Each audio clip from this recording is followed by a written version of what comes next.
Vamos a continuar con nuestro siguiente panel.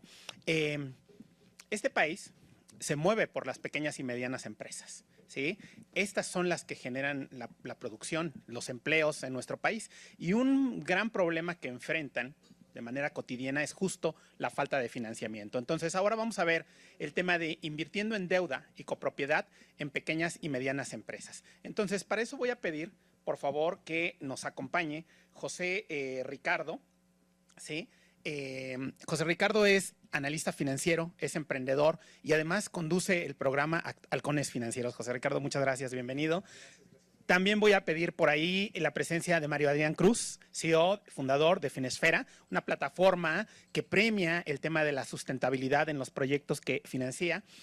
Voy a pedir también a Fernando Padilla, CEO de Lendera, que nos acompañe, por favor, y a Marcelo de Fuentes, CEO, fundador de Fundari, la primera IFC autorizada en México, además sin salvedad alguna. Bienvenidos los cuatro. Adelante, por favor. Bueno, pues bienvenidos a este panel que titulamos Invirtiendo en Deuda, y la verdad es que muy contento porque pues me da muchísimo gusto de coincidir no solo con emprendedores, sino con buenos amigos. Y ahorita vamos a ver este panel, sobre todo que darle este dinamismo y extiendo el tema de emprendedores porque es muy importante. Vamos a dar un preámbulo. Mi nombre es José Ricardo Rangel, como ya lo dijo Miguel. Les agradezco que estén aquí, síguenos en vivo, y pues también a todos nuestros amigos que están en redes sociales les mandamos un fuerte saludo. Síganos, recuerden que están abiertas las preguntas, entonces va a ser un panel muy nutrido. Y bueno, para darnos una idea, hablamos del mercado de deuda. El mercado de deuda, que bueno, desde aquí se está impulsando muchísimo en viva la ley de reforma del mercado de valores, como bien lo saben, que lo que pretende es integrar a más participantes en la parte bursátil. En el mercado puntual de deuda estamos teniendo un dinamismo más o menos de unos, nada más para que se den una idea del monto en circulación de deuda a largo plazo, es de aproximadamente 6.400.000.000.000 de pesos. Entonces es un mundo, y le resalto este dato porque esto fue al mes aproximadamente de junio. Al cierre de 2023, este mercado representaba casi 6.200.000.000.000 de pesos. Entonces ya lo superamos, sigue creciendo. El horizonte a corto plazo, bueno, pues nos da una tendencia de que las tasas cada vez más se van a relajar, esta política monetaria. Entonces esto beneficia muchísimo a la industria de deuda, todos los que necesitan y solicitan dinero, porque pues obviamente el dinero va a estar más accesible. Entonces, dicho esto, para que nos demos esta importancia del foro, quisiera iniciar con ustedes, y si quieren nos vamos por edades. ¿No? Por favor, no del más grande. Okay, Marcelo. Bueno, a ver, muchas veces, sobre todo con los inversionistas, todos los que nos están siguiendo, lo importante es el track record. El track record en cualquier tema, y ustedes seguramente ahorita vamos a profundizar seguro en los modelos que sigue cada uno de los negocios, cada el espíritu de riesgos. Pero uno como inversionista siempre busca el track record, ¿no? Ya tenemos unas empresas reguladas, pero me gustaría que cada uno pues nos dijera de dónde viene, ¿no?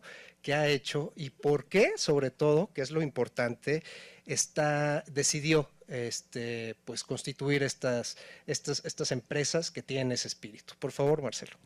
Creo que la voy a ganar cuando menos por el tema de la edad. Soy Marcelo de Fuentes, fundador de Fundari. Tengo 58 años, 35 años de empresario, prácticamente toda mi vida. Soy economista con especialidad en matemáticas. Fer. Muy bien, a ver, yo soy Fernando Padilla y soy fundador de Lendera Crowdfunding. Pues más allá de mi perfil, vengo del mundo llevo 18 años dando crédito a las pymes en México a través de distintos modelos, SOFOMES y otro tipo de modelos. Y eso me llevó a emprender un poco lo que es Lendera. No sé si ahorita entrar a explicar también el modelo o... Yo creo que sí, sería importante que por lo menos por qué surgió y luego ya profundizamos más, ¿no? Va.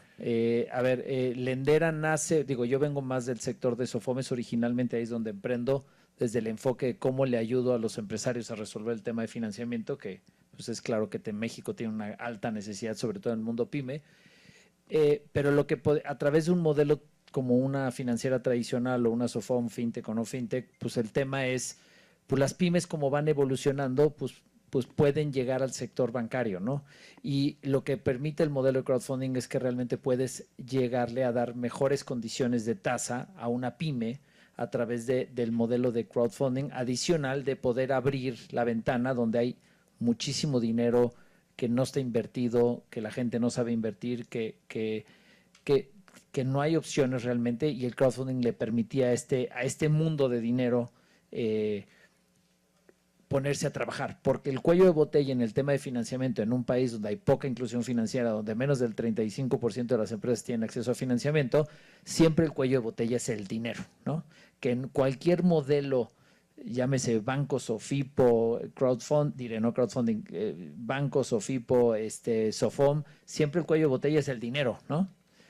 El crowdfunding, al permitir conectar el dinero con la necesidad, pues te quitaba ese hueco. Entonces, justo por eso emprendimos en Lendera. Nosotros, al estar especializado en empresas, pues quisimos enfocarlo en el equipo y maquinaria, ¿no? Todas las empresas, desde la miscelánea hasta la gran empresa, necesita equipo y maquinaria, desde la computadora, la máquina, el coche, los camiones, muebles, todos necesitan activos, ¿no? Y pues el enfoque que nosotros quisimos es apoyar a las empresas del equipo y maquinaria a través de distintos productos financieros, inicialmente como arrendamiento, hoy en día a través de modelos de copropiedad y deuda, ¿no? Y un poco es esa evolución de los canales tradicionales para ofrecer mejores condiciones al empresario y canales donde la gente puede invertir de manera pues fácil, comprensible, a empresas que conoce, que tal vez consume o que tal vez trabaja o con la que está conectado y es fácil de conectar, ¿no? Padrísimo, Fer. Adrián, por favor. Súper. Soy Adrián, fundador de Finesfera. El propósito de Finesfera es acelerar la transición a un futuro sostenible, reduciendo el costo de esta transición, para ponerlo en un tweet. Es básicamente la visión que tenemos.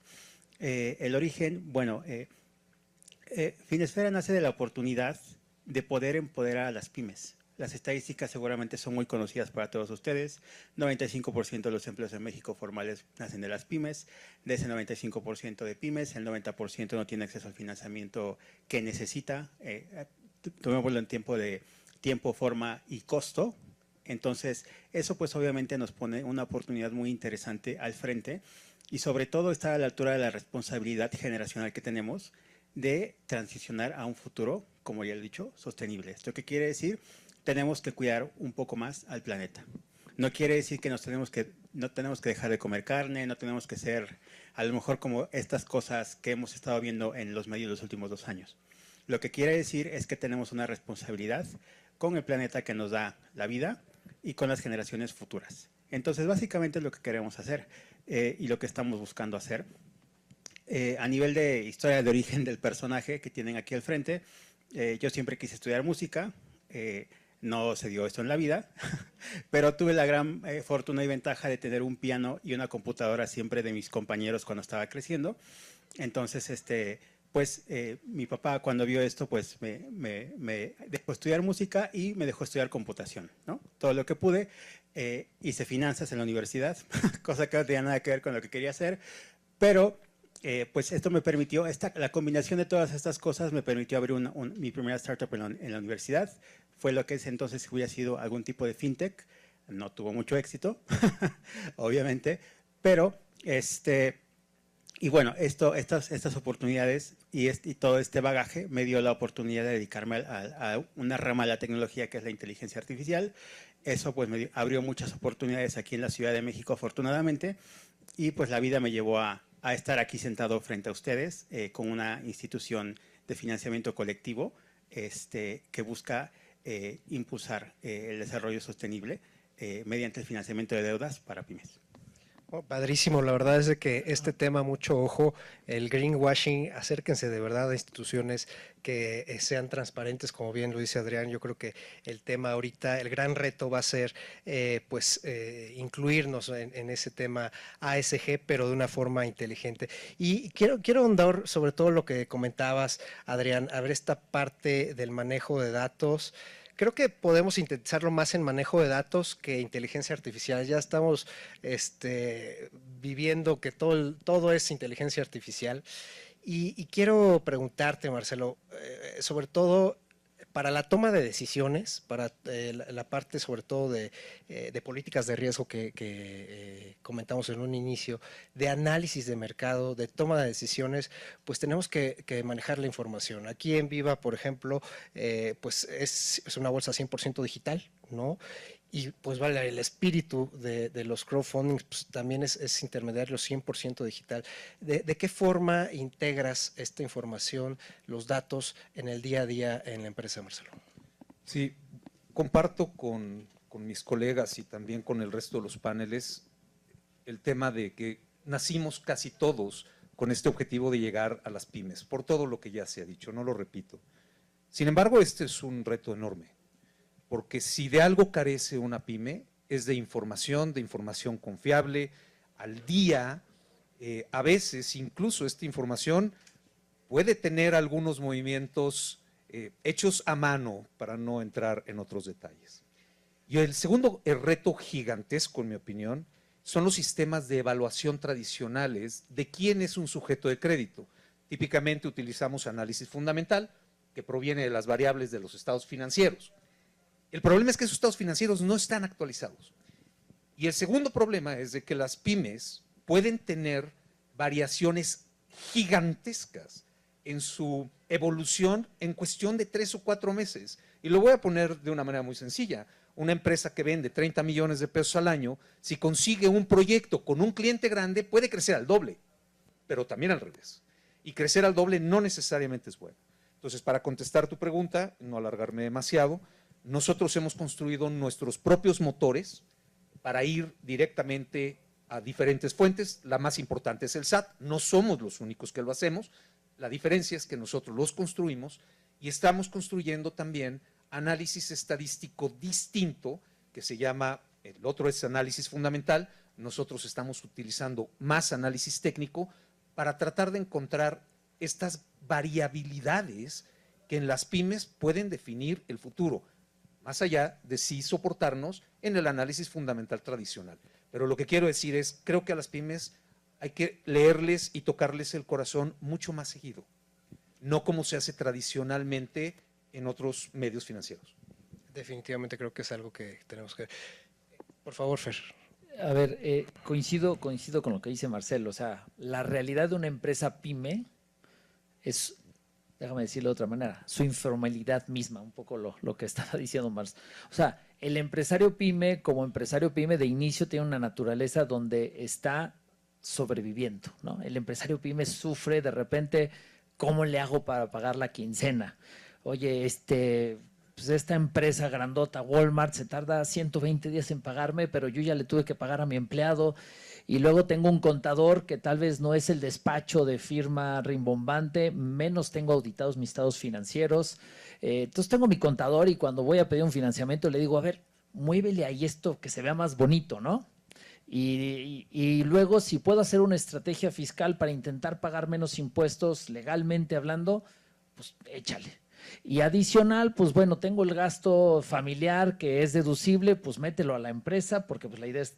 Entonces, la naturaleza de una pyme en México que tiene una connotación familiar de emprendimiento lleva cierta informalidad que, como bien decía Marcelo, no puedes evaluar como una empresa tradicional. La realidad es que los bancos no atienden a las pymes como deberían de atenderlas, no porque no quieran, porque no pueden, porque no tienen infraestructura, porque no pueden entender esa diversidad que hay en una pyme contra otra, ¿no? Una pyme que está una pyme zapatera en León, que está vecina de otra pyme zapatera en León, que tiene estados financieros, que tienen todo fiscal, que tienen empleados perfectamente bien, que tienen números preciosos, puede ser una completamente diferente a otra, porque todo tiene que ver el tomador de decisión de la empresa, la cultura, la educación, la herencia, los usos y costumbres, que no los vas a ver en un algoritmo de los estados financieros, ni siquiera de los estados de cuenta bancarios, ni en el historial crediticio de Círculo o Buró de Crédito. No vas a poder interpretarlo. La única forma de interpretarlo es conociendo quién es la persona qué hay atrás, cuáles son sus usos y costumbres. Entonces, nosotros en Lendera, más allá de los análisis fundamentales, análisis financieros, revisar, pues obviamente hacemos todos los algoritmos donde cruzamos toda la información fiscal, financiera, legal, reputacional, redes sociales, cruzamos toda la data que está allá afuera, desordenada, pero que hay mucha, con la solvencia moral de la persona, porque para nosotros es fundamental la parte humana de un líder de una pyme, que muchas veces no es fácil meterle en un algoritmo digital de pica el botón y ya, al contrario, tienes que conocer quién es el empresario atrás de la empresa. Esa cercanía que decía Marcelo es fundamental cuando te estás dedicando a financiar pymes. Porque como decía, el número en estado financiero, en todo puede parecer precioso, pero todo tiene que ver si el tomador de decisión decide paga o no paga, ¿no? Porque tienden a tener pues esta informalidad y entonces es importante pues los usos y costumbres de la persona, lo cual hace que el proceso de dar financiamiento a una pyme pues tenga que tener esta parte, o sea, por más digitales que seamos, hay una parte humana, hay una parte de conocer, hay una parte de esta solvencia moral que no es un algoritmo de cruzar 3 números y decir, pues este es ABCD, ¿no? Hay que conocer, digo, eso es fundamental y eso ha sido parte del éxito tal vez de lo que nosotros hemos logrado en Lendera y poder contener de manera sana los índices de morosidad de una cartera de crédito pyme que pues es normal que hay más riesgo que una gran empresa, ¿no? Definitivamente, Adrián, por favor. Sí, claro, juntando tal vez las dos aportaciones que han hecho, puntualmente de lo que estamos hablando es de datos. Y tenemos los datos tal vez de la persona o de la pyme, y los datos de los datos que en estricto sentido serían metadatos, ¿no? Información de la información. Ahora, si nosotros hacemos todo esto, básicamente lo que estamos haciendo como fintech es manejar el riesgo crediticio, intentando asignar una probabilidad de que me va a pagar. Esta pyme me va a pagar por todo lo que ya escuchamos aquí. Cada quien tiene su approach, etc., etc. Ahora, hay muchos caminos de llegar a esto y muchas formas, pero definitivamente, y creo que lo que decía Fer es importante, no es que los bancos no quieran o no les interese, pues no es un mercado, las pymes no es un mercado despreciable, más o menos son $2 trillones al año, las pymes, así como están ahorita, aunque las pymes representan el 40% de la economía formal en México, ese 40% representa más o menos $2 trillones, depende a quién le pregunten. Pero independientemente de eso, y aunado a lo que dices, que a lo mejor aquí en Viva tiene mucho la filosofía o el ADN de ser digitales 100%, eso quiere decir que la información es realmente lo que está detrás de los motores, y en este caso nosotros en Finesfera pues estamos claramente interesados en hacer todos estos análisis, pero este contexto puntual, de dónde vienen los datos, quién es la persona, al final lo que yo quiero como institución es asignarte una probabilidad de que me vas a poder pagar como pyme. ¿Y qué te ofrezco yo a cambio de todo eso? Pues bueno, bonito y adecuado, ¿no? ¿Qué quiere decir? Pues va a ser un crédito, va a ser rápido, va a ser un onboarding bonito, vas a poder darme tu información de una manera mucho más accesible que en un banco. No tienes que ir a la sucursal, el agente del banco no tiene que venir a tu domicilio pyme, etc. Y adecuado. ¿Qué quiere decir? El spread entre lo que el inversionista va a recibir o lo que puede recibir aquí versus lo que vas a recibir en un banco, llámese costo anual total, que es el término correcto, pues será mucho más adecuado. ¿Para qué? Para que tú crezcas. Y eso lo podemos conectar con otras cosas que hemos dicho en los paneles, en donde pues obviamente habrá una pyme que si le va muy bien y dobla sus ingresos anualmente, nos toparemos con un problema regulatorio o este candado que hemos discutido aquí, que pues la pyme tendrá que ir a un banco. Aunque nos quiera mucho a nosotros, en el momento en el que necesite un financiamiento mayor, la ley ahorita lo obligaría a ir a otra institución financiera. Entonces son este tipo de cosas, hablando de datos y hablando de este tipo de procesos, que es básicamente lo que estamos buscando, que es una probabilidad de pago. Padrísimo, Adrián. Pues yo me acuerdo que hace, no sé, como unos 18 años cuando estábamos en Santander había todos estos motores de riesgo y había zonas de aprobación, zonas grises, zonas de declinación de los créditos. Y lo que acabas de decir, Fer, es muy importante porque dejamos de ver la parte cualitativa. Como banco decías, bueno, a veces esa zona gris te daba la facultad de visitas oculares, que creo que son el deber ser, que a lo mejor en rentabilidad no lo vemos, pero sí ese approach debe de ser, debe de existir en cualquier institución financiera de cualquier tamaño, sobre todo para mitigar esto. Pero existe algo que normalmente no controlamos, que es la economía, y ya lo decías, Marcelo, a veces estas ciclicidades, ¿no? Que no necesariamente quiere decir que van a atentar contra la voluntad del empresario, ¿no? Sino que pues, se mueven los mercados y a veces este tema, por ejemplo, que estamos tratando del sector automotriz, que va a ser muy importante para estas elecciones en Estados Unidos, bueno, puede mover ciertas cosas. Para eso está blindada precisamente las garantías. Tenemos el uso de las garantías. Creo que los tres jugadores de aquí utilizan ese mecanismo para dar esa certeza, sobre todo al inversionista. ¿Qué importancia tienen las garantías para cada uno de ustedes? Iniciamos. Sí, bueno, yo creo que está bastante demostrado que los créditos más seguros, o cuando menos, los que tienen menor tasa de default, son aquellos que tienen algún tipo de garantía. Y es bastante obvio, ¿no?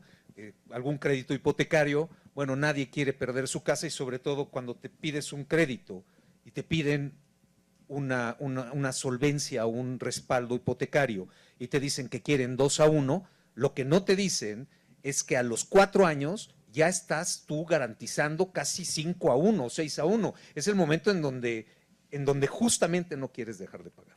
Entonces, a ver, el problema de estas garantías físicas es que también limita significativamente la entrada para muchas personas, físicas o morales, al mundo de los créditos.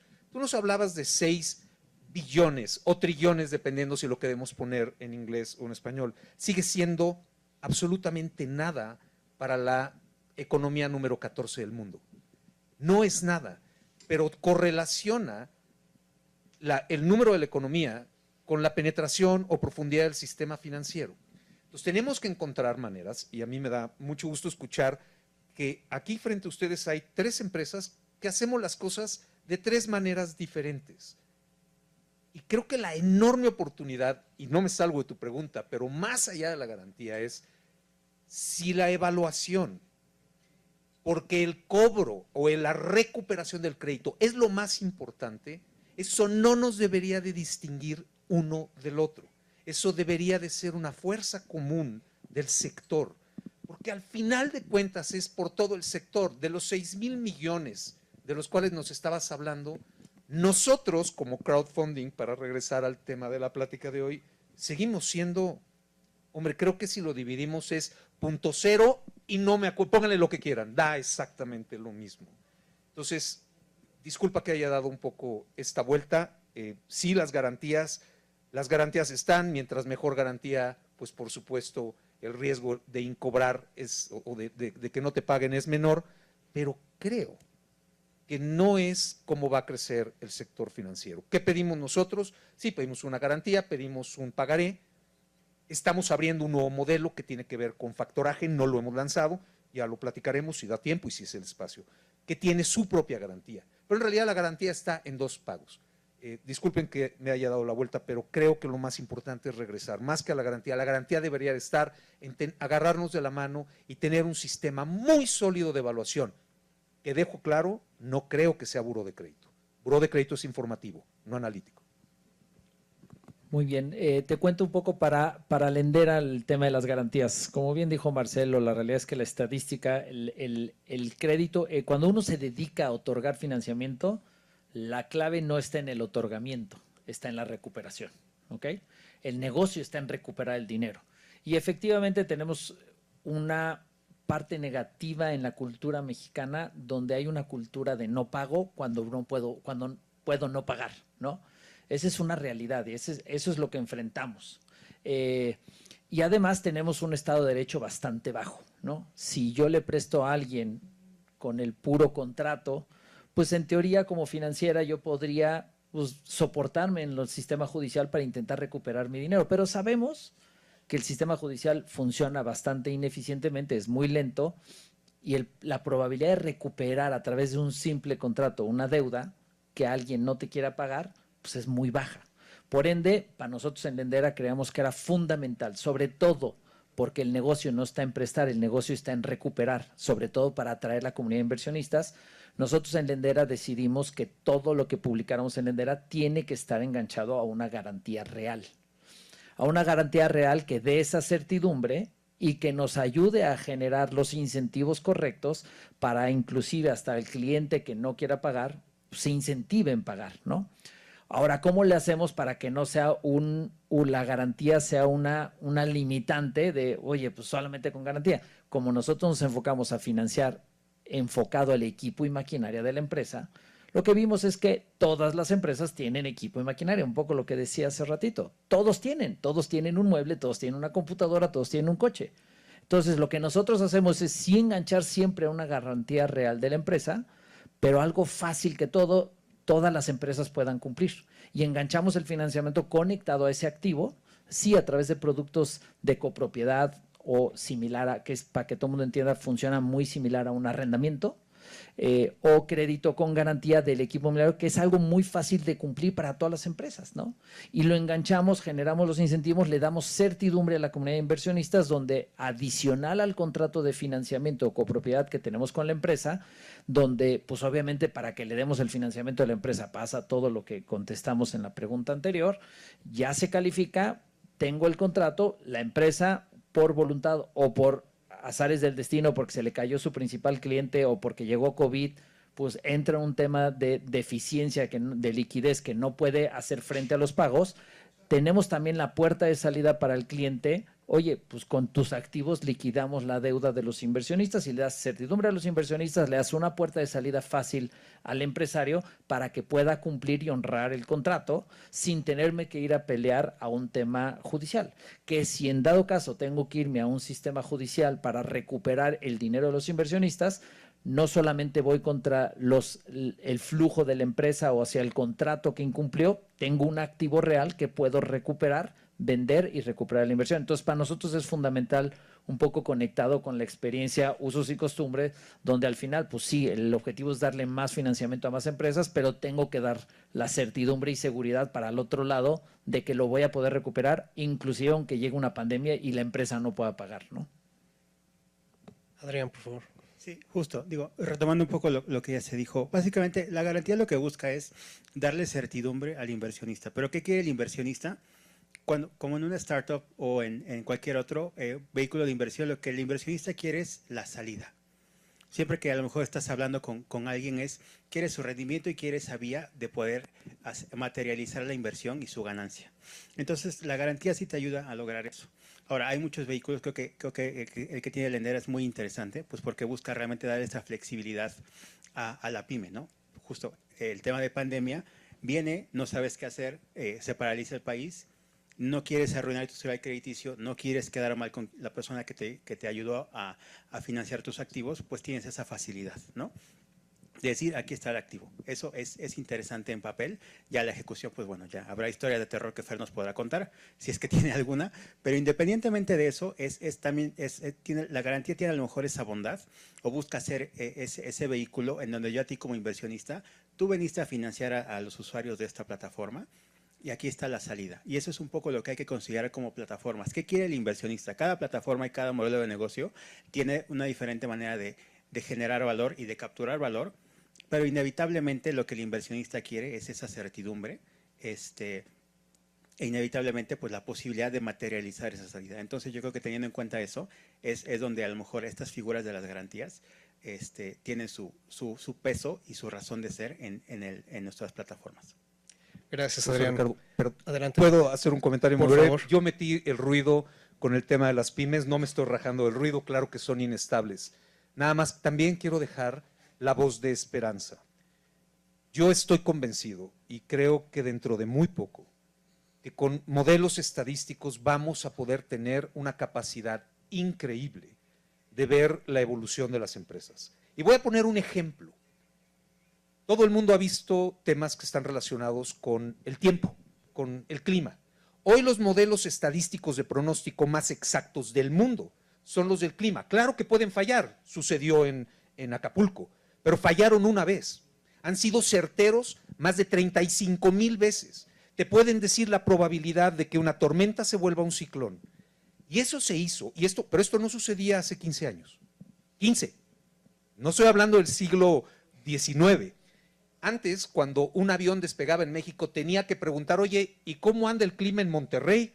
Está lloviendo en Monterrey. Hoy te pueden decir el clima cada 50 kilómetros. Lo dejo ahí porque estoy convencido que con la metadata y con el big data que las fintech podemos tener y que sí estamos acopiando, si lo hacemos bien, en muy poco tiempo vamos a hacer una enorme oportunidad, me refiero, como ya lo somos, de inversión, pero también con niveles de riesgo que los vamos a bajar significativamente. Y déjame agregar una cosa, y aprovechando que Marcelo agregó esto, creo que totalmente de acuerdo. Y del otro lado, el cliente, y siguiendo un punto lo que mencionaba de la cultura del mexicano, del no pago, también es que hoy el mundo nos está volviendo a cada uno de nosotros figuras públicas. Nuestra información cada vez es más pública, las redes sociales, la comunicación. Entonces, cada vez nos volvemos más globales y cada vez le damos más importancia a lo que hay atrás o lo que el mundo dice de mí, ¿no? Lo cual quiere decir que poco a poco también estamos madurando como sociedad y cada vez se vuelve más importante la información y entonces voy a cuidar más mis datos. O sea, usando un ejemplo, cuando yo empecé a dar créditos a empresas PYME hace 17 años, historial crediticio, buró y círculo de crédito, 80% de mis chequeos salían en blanco. O sea, ¿qué quiere decir? El empresario y la empresa no tienen historial crediticio. No había forma de leerlos más allá de por lo que puedes entender de sus estados financieros. Hoy en día es muy difícil que encuentre un expediente de una empresa formal que no tenga un historial crediticio. Ya tiene información. Entre más haya, entre más metadata, entre más información, entre más jugadores, también el usuario, el consumidor, cada vez va cuidando más eso. Y tal vez esa cultura de no pago, ese Estado de Derecho, con metadata, con información, con experiencia, con esta globalización, con el otro también, pues la gente joven, los millennials, están empezando a tomar posiciones de decisión en empresas. Está cambiando también eso. Y entonces esto que dice Marcelo, coincido totalmente porque está moviéndose el mundo a un mejor mundo con la data y que nos va a ayudar a dar mejor certidumbre, mejores información y mejores colocaciones de crédito, ¿no? Yo me acuerdo, pues cuando nacimos en la parte pyme y ahorita lo que decías, Fer, pues veías sofisticado la banca corporativa y decías, bueno, son miles de millones, las emisiones, etcétera, etcétera. Sin embargo, lo que dices, creo que ahora la sofisticación, por lo menos para nuestros amigos analistas que seguro nos siguen a través de redes sociales y los que están aquí y que tienen que tomar decisiones, bueno, pues aquí se está cuajando algo muy importante y lo sofisticado, perdón por adelantarme, seguirá siendo seguramente la banca de inversión, pero también la parte pyme y sobre todo el impacto. Ya se nos termina casi el tiempo, pero a ver, tenemos un 38% aproximadamente del PIB, que equivale precisamente a deuda en México. Para que nos demos una idea, en Brasil se tiene un 50%, en Colombia se tiene un 40% aproximadamente. Entonces, vaya, falta muchísima penetración por la parte de deuda en México. Y lo que quiero preguntarles es, ¿qué perspectivas tienen para los próximos años? Y sobre todo esta escalabilidad, que creo que cada uno de ustedes está dando esa calidad, porque debemos de procurar mucho, sobre todo cuando somos emprendedores, la parte de la calidad, la parte del servicio. ¿De qué forma cada uno de ustedes está cogiendo estas perspectivas, que nos den sus perspectivas dentro de su nicho de mercado, y cómo acogerían esta parte de la calidad y el servicio para seguirlo con todo este bagaje que se tiene de proyección de crecimiento? Sin duda va a crecer, yo creo que va a crecer muchísimo y van a haber productos muy novedosos. Tú ya nos diste unos datos, permítanme compartir con ustedes algunos otros. Déjame hablar de factoraje. Tú hablabas de 6,000 millones de crédito. En México el factoraje vale 500. Eso lo voy a poner en otro contexto. 1.7 del Producto Interno Bruto en México. En Colombia es más del doble, es casi 4. En Perú es 3.9. En Chile es 15%. 9 veces. Yo creo que el mundo del crédito va a crecer con distintos productos, más bien de deuda, va a crecer con distintos productos, no exclusivamente con el crédito. Uno de ellos yo creo que será el factoraje, porque además tiene enormes ventajas, incluso en tus estados financieros. A ver, siguiendo con otro dato duro. En México el empresario pyme, habíamos dicho, 35% tienen acceso a productos financieros, ¿no? Reales, que ya tienen, cuando el 100% de las grandes empresas tienen acceso a financiamiento.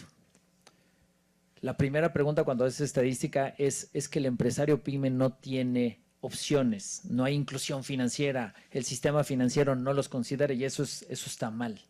Porque la realidad es que hay muchos jugadores. El 57% de los intermediarios financieros del país son SOFOMES, más las fintechs, más los crowdfundings, más las SOFIPOS. Los empresarios pyme tienen muchas opciones de financiamiento. Pero entonces, ¿por qué los empresarios pyme no tienen financiamiento? Y hay varias encuestas. Hay una del INAGE, ENEGI y Comisión Nacional Bancaria de Valores. Hay una de la SEM, de la Asociación de Emprendedores de México. Y les preguntan a los empresarios que no tienen financiamiento, ¿por qué no tienes financiamiento? El 77% en la encuesta última que acaba de sacar la SEM, hace una semana, un mes, el 77% de los empresarios contestó porque no necesito, porque no quiero, porque prefiero no deber. Lo cual quiere decir, la falta de inclusión financiera en el país, en el mundo de las pymes, tiene que ver con educación financiera. ¿Cómo un empresario dice no quiero, no necesito, prefiero no deber? Cuando todas las pymes, todos los emprendedores soñamos ser grandes empresas. Y las grandes empresas que son rentables, que son globales, el 100% utilizan productos financieros para hacer crecer sus negocios. Es un tema de educación financiera en los empresarios. Y la educación financiera, estos datos que la SEM, que el INEGI, que la Comisión, lo que estamos haciendo cada uno de nosotros desde nuestras perspectivas de plataformas, lo que están haciendo todos los jugadores del sistema financiero en México, estamos educando, estamos enseñando. Y eso está cambiando. Y está empezando a cambiar. Y conforme el empresario también, el empresariado mexicano, el mundo de emprendimiento en México vaya evolucionando, van a ir poco a poco, van entendiendo más que el crédito no es bueno o malo, el financiamiento no es bueno o malo, es una herramienta para hacer crecer mi negocio. Y eso poco a poco va a ir mejorando en México, lo cual mi proyección del mundo de penetración de financiamiento es época de oro para los que nos dedicamos a dar financiamiento, porque quiere decir que el mercado se está educando, está creciendo, está evolucionando, cada vez hay más datos y que quiere decir que van a haber mejores clientes con mejores condiciones, que van a cuidar sus historiales, que van a cuidar su visión global para salirnos de esas culturas o esas ideas que nos arraigaron las crisis que vivimos en México, porque ese tema del miedo a la deuda es simplemente lo que nos dejaron de cicatrices las crisis que pasaron hace 30 años, 40 años, que ya el empresariado nuevo, los millennials que están siendo emprendedores, pues para ellos son historias del pasado, no nacieron con perdí mi casa porque pues, hubo una devaluación, ¿no?